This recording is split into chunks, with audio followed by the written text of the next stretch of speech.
سے مینشن نہیں ہے. یہ ہم نے بتلا دیا کیونکہ بہرحال امپورٹنٹ شخصیت ہے.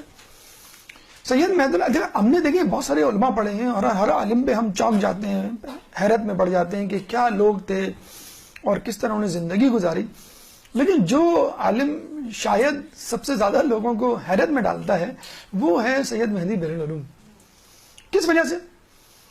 آپ جملہ سن لیجئے پھر آپ کو اندازہ ہو جائے گا. جو سب سے زیادہ حیرت میں ڈالنے والے عالم دین وہ یوں ہیں کہ لوگ کہتے ہیں کہ سید مہدی بحر العلوم کو عرصے تک لوگ امام زمانہ سمجھتے رہے کہ یہی ہے امام زمانہ. اتنا تقدس, اتنا علم. آپ اندازہ لگائیے کہ کسی غیر معصوم, کسی عام آدمی میں کوئی کر لے کہ یہی امام ہے, یہی 12ویں امام ہے جن کا ظہور ہو گیا, یہ بتا نہیں رہے. آپ اندازہ لگا لیے کہ ان کے علم کا, ان کے تقدس کا, ان کی پاکیزگی کا کیا حال ہوگا. اور یقین کریں کہ اوائل سے, بہت بعد میں نہیں, اپنے اسٹوڈنٹ لائف سے ہی ان کو جو ہے وہ بحر العلوم کا جو ہے وہ لقب مل گیا تھا. اور اب تک ان کا خاندان وہاں آباد ہے اور اب تک ان کے خاندان والے اپنے نام کے آگے بحر العلوم لگاتے ہیں. دیکھیں یہ ہوتی ہے انسان کی قابلیت کہ اس کی قابلیت اس کا تعارف بن جائے اور پھر اس کا نام اس کے خاندان والے, آنے والی نسلیں فخر سے لیں. مہدی بحر العلوم کہاں پر ہے یہ تو ہم نے بتلا دیا کہ یہ جو 5 نمبر مسجد توسی ہے, بس مسجد میں جو مرقد توسی ہے اس کے ساتھ ہی ان کی بھی قبر مبارک ہے. ایک دفعہ جا رہے تھے اپنے اصحاب کے ساتھ تو قافلہ دکھا, قافلہ جا رہا تھا, تو قافلے والوں کو روکا, ذرا یہ کو بلایا, اس کے بارے میں حال احوال پوچھے. پھر اس کے افراد جو تھے اس کے حال احوال پوچھا, خاندان والوں کے حال, محلے والوں کے حال, شہر والوں کے حال. جب پوچھ کے آگے تو لوگوں نے کہا کہ یہ لوگ تو یمن کے ہیں, آپ تو یمن کبھی نہیں گئے اور آپ ان کے محلے کے بارے میں ایسے پوچھ رہے جیسے آپ کافی عرصے وہاں رہے ہوں, بلکہ شاید وہیں سے آئے ہیں آپ. یہاں پر پیدا یہ کربلا میں ہوئے تھے, عراق میں. انہوں نے کہا کہ جب انہوں نے دیکھا کہ لوگ سوال پہ سوال کیے جا رہے ہیں, حیرانگی پہ حیران, انہوں نے خاموشی سے کہا کہ اگر میں کہوں کہ میں دنیا کے چپے چپے سے واقف ہوں تو یہ غلط نہ ہوگا. بتائیں, اتنا بڑا دعویٰ کہ میں دنیا کے چپے. اچھا اس کا اب اس کا ثبوت بھی لے لیجئے.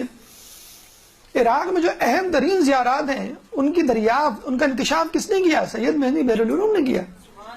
مسجد کوفہ کس نے دریافت کی کہ یہ مسجد کوفہ ہے؟ سید مہدی بحر العلوم نے. مولا علی کا گھر کس نے دریافت کیا؟ سید مہدی بحر العلوم نے. مرقد کمیل بن زیاد, سید مہدی بحر العلوم نے. مسجد حنانہ کا تعارف, سید مہدی بحر العلوم نے. ہود اور صالح کی قبریں جو کہ وادی سلام میں موجود ہیں, مطلب شاید 2 ہی وہ ہیں جن کے لیے ہم جاتے ہیں, ویسے اور بھی جگہ ہیں لیکن اہم ترین زیارات وادی سلام میں. تو ان کی نشاندہی کس نے کی؟ سید مہدی بحر العلوم نے. کیا تعلق ہے اللہ سے, کیا تعلق ہے امام زمانہ سے, کیا تعلق ہے غیب کے علم سے, پاکیزگی ہے, تقدس ہے.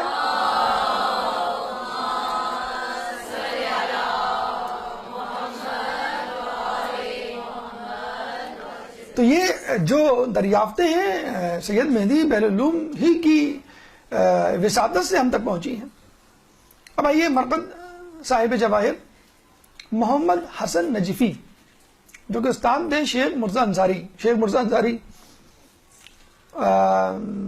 3 نمبر میں ہم نے جو پڑھا تھا ان کو, باب کبیر کے بالکل الٹے ہاتھ پہ شروع میں ہی.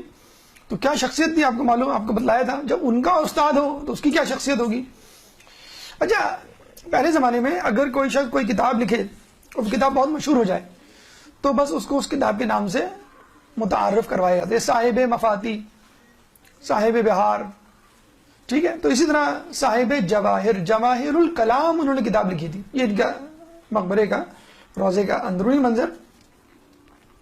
اس کی لوکیشن صاحب جواہر کی یہ دیکھ لیجئے, شارع امام زلال. آپ باب کبیر سے انٹر ہوئے, رائٹ سائڈ پہ گئے آپ, باب توسی.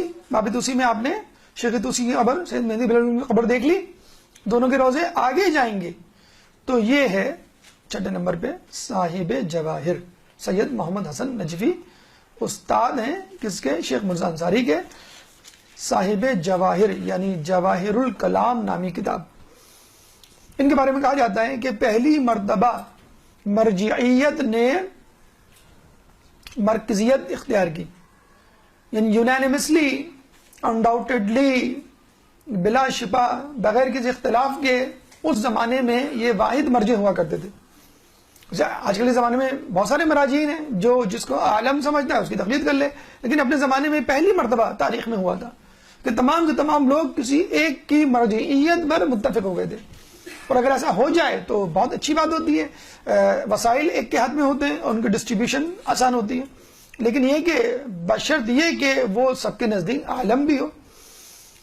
تو شیخ محمد حسن نجوی کی ایک کمال جو ہے ان کا وہ یہ ہے کہ اپنے زمانے میں مرکزیت انہوں نے دی.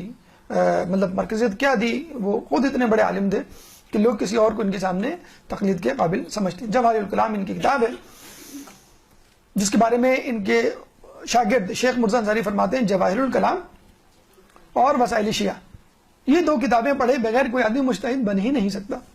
شیخ مرزا انصاری کتنے بڑے عالم.